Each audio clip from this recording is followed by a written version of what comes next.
I'm not saying that's what happens with his bass lines, but they still have that quality where he's not really doing the typical patterns and grooves a bassist does.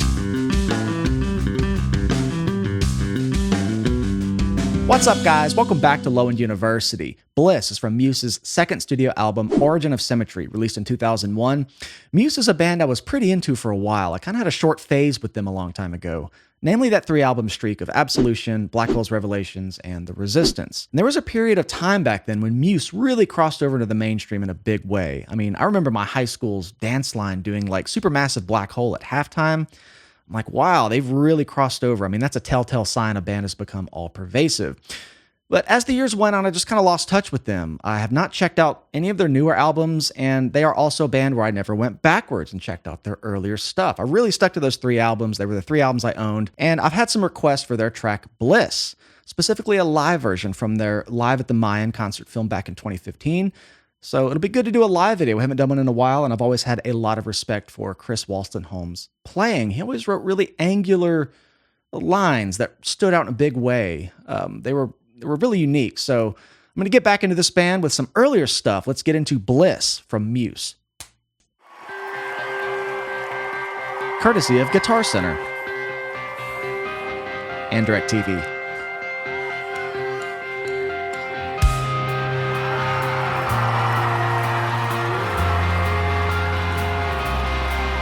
Ooh, bass is nice and loud. It's got the light up bass. Should have brought mine out.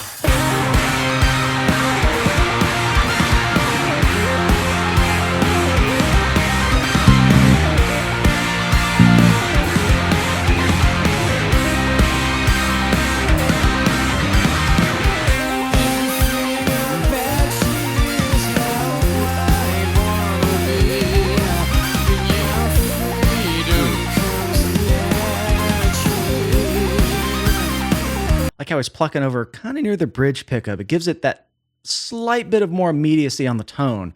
You know, you pluck down here versus up here. You just kind of get that punchier sound that's appropriate for their sound. They need that immediacy in the bass notes because they almost have that synth-like quality.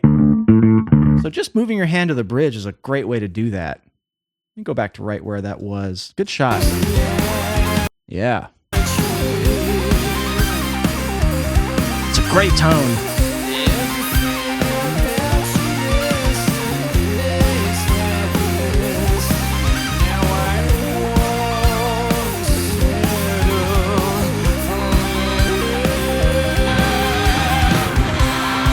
Okay, this whole section is kind of what I mean when I say angular lines. I feel like any of the Muse songs the ones I've learned, the ones I've heard, even this one I haven't heard.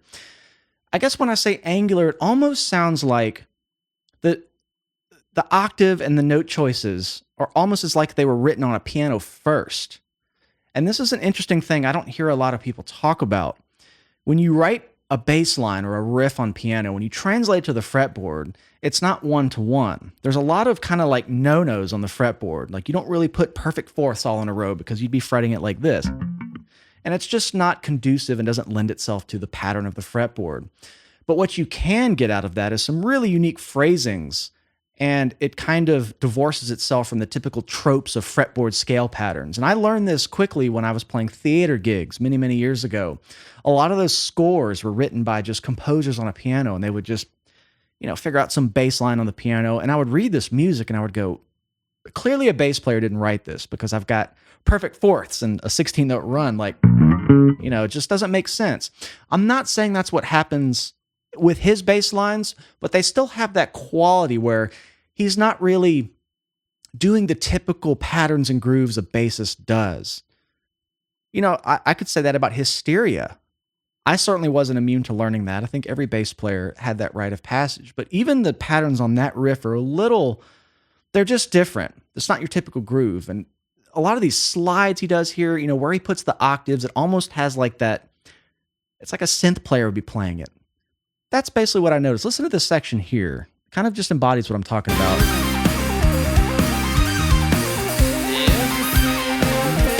Like that slide up to hit an octave. Just something you don't hear every day.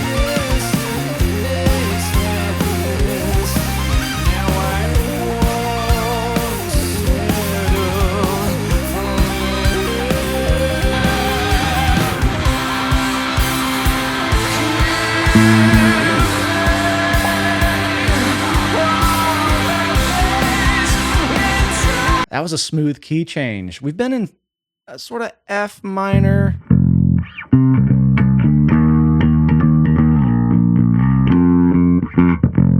So then they went back up to C, or it might have been C minor. Then they just threw in that A. Sounded like an A diminished almost.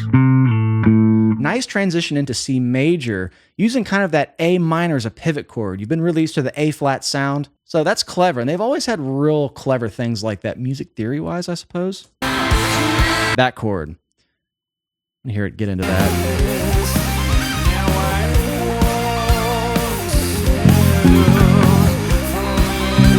Kind of C minor on the arpeggios.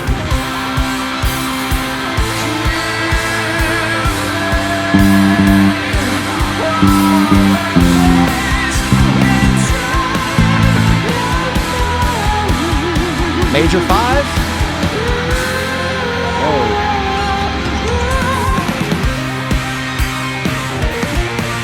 Very cool pivot. Now we're back in the C minor sound. You can really hear that tonality enforced by the actual synth, the arpeggiation, which is kind of dictating the key.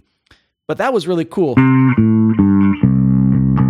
Went to that major 5 of A minor, up a half step to F, and then somehow got back into C. Hear that again.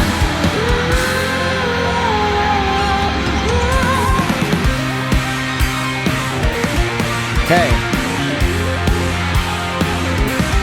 I think they used the minor 4.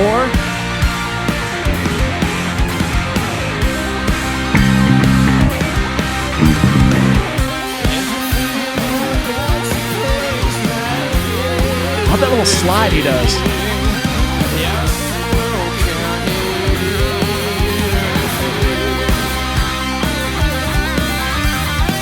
Great.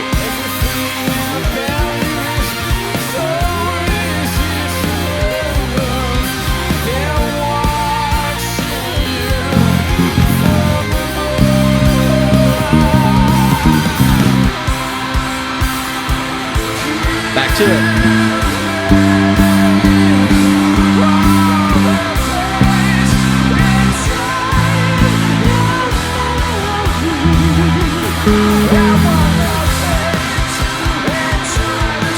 Double chorus.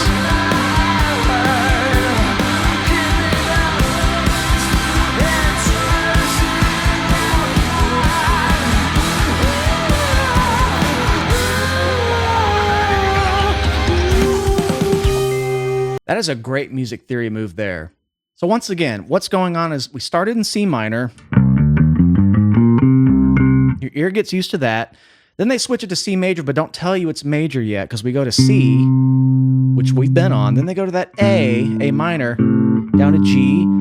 Then they hit the C major, go to the A again. Now we're in A minor, which is just the relative minor of C major. Then they go to the major 5 chord. So in a minor key, this would be the 5. It's normally minor, but they make it major because it's a leading tone back to A. But instead of going to A, they make the A, which is the 3rd of F. Then they go do the minor 4 move, which is a very common chord progression in pop music. It's basically this sound.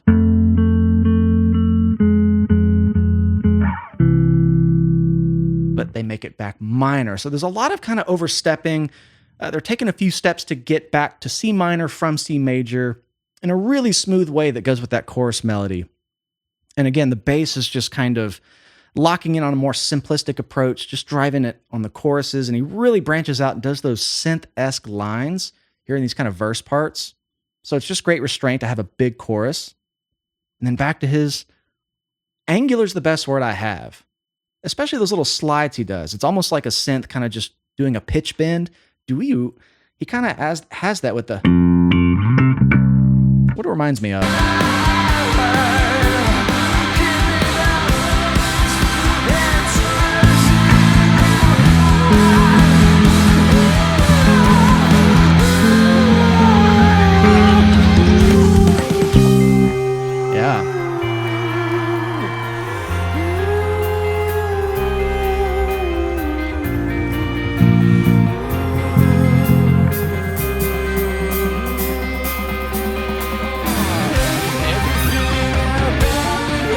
That arpeggiator is just really epic.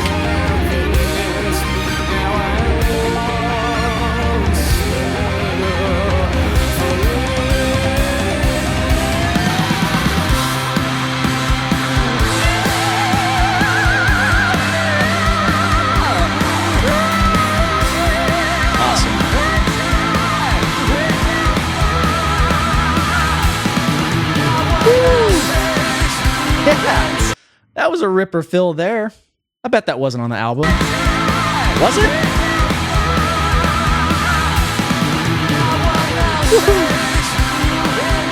Just, I mean, that E minor, I'm sorry, that E major chord is the major 5. It's kind of a really strong chord. Like it has a lot of tension to it because making that third major, it wants to go up a half step and resolve to that A minor. So ripping a fill on that and just kind of getting all those notes in adds an extra push to the effect that a major 5 chord already has. You know, whatever he did. I want to hear that again. That was just smooth.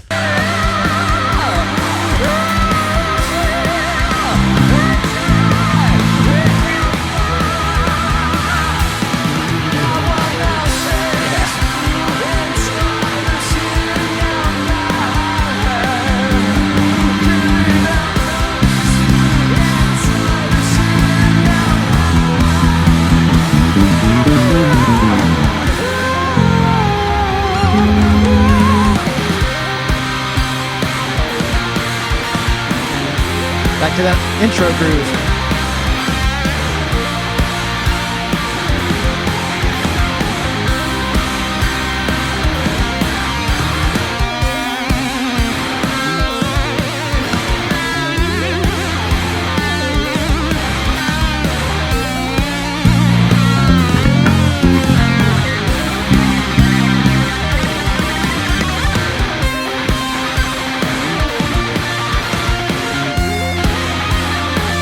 Little slides right there. Just it's like where they're placed in the phrase is like something you would do on a synth. Dun, dun, dun, dun, it just has that quality to it. I like it. It's very unique.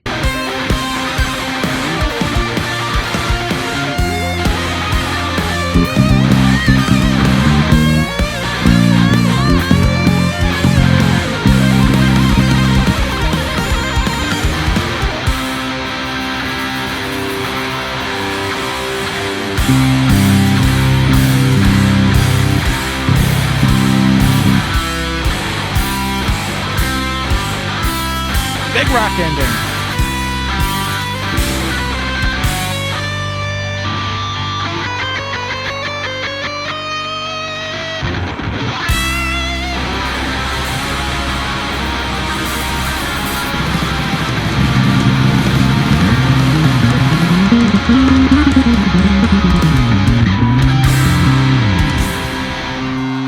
Awesome. That was great to watch and kind of reacquaint myself with the band. It's been a while, and I've certainly slept on those earlier albums. I've always heard a lot about them and read a lot about them, but I've read that they started out kind of one way and, you know, segued into more of a pop sound, which is maybe when I got into them. But even those songs were still great. You know, Stockholm Syndrome was a favorite, obviously Hysteria, Knights of Sidonia, and any live show I've seen of Muse, they just take it to the next level production-wise. In fact, one of my favorite live videos of a band is when they played Knights of Sidonia. I think it was Wembley Stadium, and the crowd it was an insane video. I remember seeing that in high school going, I want to do that. It's just epic. But Chris has such a unique style that seems to even be present on these earlier songs, and I'm kind of led to believe that some of those bass fills he kind of ripped were just part of the live show.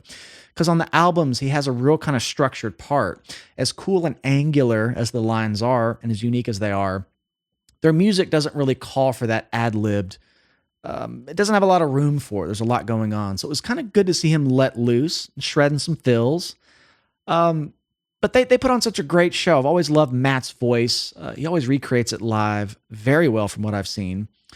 And I think I simply need to go back and check out those earlier albums. But I do have another Muse video in the queue for a little later this month or next month. When you see it, it'll all make sense. and it's something from their newer albums, which I also have not checked out. But thank you guys for hanging out with me today. If you'd like to support the channel further, come find us on Patreon. I do full album reactions, have tons of bass lessons, music theory lessons, and all that stuff. And if you enjoyed this video, please like and subscribe. It really helps the channel out. I love you all. Thanks for hanging, and we will see you next time.